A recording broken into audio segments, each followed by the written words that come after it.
গতকাল ক্রাউড ম্যানেজমেন্টের সময় সেনাবাহিনীর কতিপয় সদস্য তোমাদেরকে মারধর করেছে, এই ধরনের অভিযোগ আছে। আমরা সরকারের পক্ষ থেকে এর জন্য দুঃখ প্রকাশ করছি, ক্ষমা চাচ্ছি। আমি খালি একটা কথাই বলতে চাই,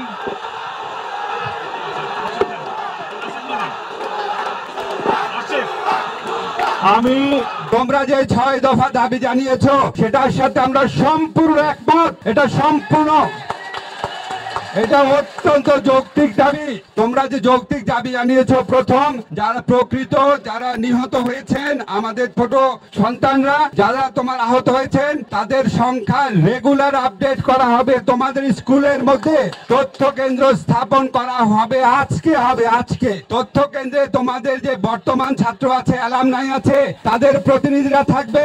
তারা এখানে আছে, এই দেখো তোমাদের ছাত্র ছাত্রীরা থাকবে, মন্ত্রণালয়ের লোকজন থাকবে। তারপর হচ্ছে তোমাদের যে দ্বিতীয় দাবি ছিল যে যারা আহত হয়েছে নিহত হয়েছে তাদের পরিবারকে অত্যন্ত সম্মানজনক ভাবে তারা যেই ধরনের সহায়তা চান, ক্ষতিপূরণ চান, পুনর্বাসন চান এবং তাদের ট্রমা সেন্টার সাপোর্ট চান, সবকিছুর ব্যবস্থা করা হচ্ছে। এই ঘটনার জন্য যে যদি কারো কোনো দায় দায়িত্ব থাকে, এটা বিমান বাহিনীর পক্ষ থেকে তদন্ত কমিটি গঠন করা হয়েছে। এই ত্রুটিযুক্ত প্লেন চালনা বা প্লেন চালনার ক্ষেত্রে, সিগন্যাল দেওয়ার ক্ষেত্রে কারো যদি কোনো রকম দায় দায়িত্ব থাকে, ত্রুটি থাকে, অবশ্যই তদন্ত কমিটিতে বের করা হবে এবং উপযুক্ত ব্যবস্থা নেওয়া হবে। আমরা সরকারের পক্ষ থেকে বিমান বাহিনীকে জানিয়ে দেব যে এইরকম জনবহুল এলাকায় স্কুলের উপর দিয়ে যাতে কোনোভাবেই বিমান বাহিনীর প্রশিক্ষণ বিমান যাতে এখানে তাদের প্রশিক্ষণ না নেয়, যাতে তারা এই এলাকা থেকে সরে যায়, সেটা আমরা অবশ্যই বিমান বাহিনীকে জানিয়ে দিব। এটা কমার্শিয়াল প্লেন, এটা বাবা কমার্শিয়াল প্লেন, আমরা বিমান বাহিনীকে জানিয়ে দিব। থার্ড হচ্ছে তোমাদের গতকাল ক্রাউড ম্যানেজমেন্টের সময় সেনাবাহিনীর কতিপয় সদস্য তোমাদেরকে মারধর করেছে, এই ধরনের অভিযোগ আছে।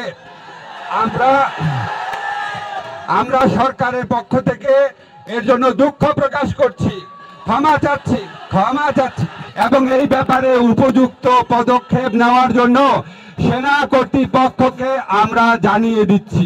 আমরা আশা করি যারা শক্তি প্রয়োগ করেছে সেনাবাহিনী অবশ্যই তাদের চিহ্নিত করবে এবং তাদের ব্যাপারে উপযুক্ত পদক্ষেপ নেবে এবং তোমাদের কাছে ক্ষমা চাবে। অবশ্যই আমরা এটা আশা করি।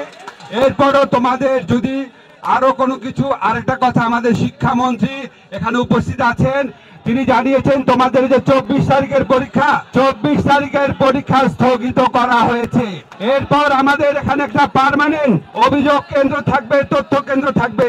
তোমাদের যা যা দাবি থাকবে তোমরা জানাবা। তোমাদেরকে এখন শিক্ষামন্ত্রী তোমাদের উদ্দেশ্যে বলবেন। আমি খালি একটা কথাই বলতে চাই,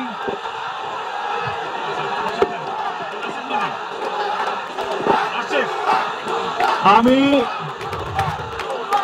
তোমাদের দাবির প্রেক্ষিতে 24 তারিখে পরীক্ষা পিছানো হয়েছে এবং যে সমস্ত পরিবারের সন্তান মারা গেছে তাদের জন্য কবরস্থানে আলাদাভাবে জায়গা দেওয়ার জন্য সরকার সিদ্ধান্ত নিয়েছেন।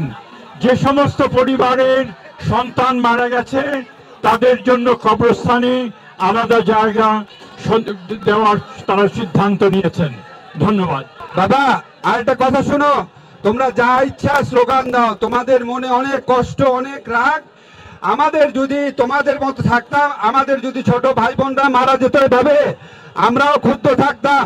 তোমরা যা ইচ্ছা স্লোগান দাও, যা ইচ্ছা বলো, বাট একটা কথা শোনো, তোমরা তোমাদের আর যা যা যৌক্তিক দাবি আছে, তোমরা যা যা তথ্য জানাতে চাও সেটা তোমাদের প্রতিনিধির মাধ্যমে জানাবা। আর তোমাদের স্কুলে যারা আছে, তোমাদের স্কুলের বর্তমান ছাত্রদের প্রতিনিধি, অ্যালামনাইদের প্রতিনিধি নিয়ে আমরা পরবর্তী প্রতিটা পদক্ষেপ গ্রহণ করব। আমরা সবাই মিলে যারা এই মর্মান্তিক দুর্ঘটনায় প্রাণ হারিয়েছে, আহত হয়েছে, সবার জন্য আমরা দোয়া করব।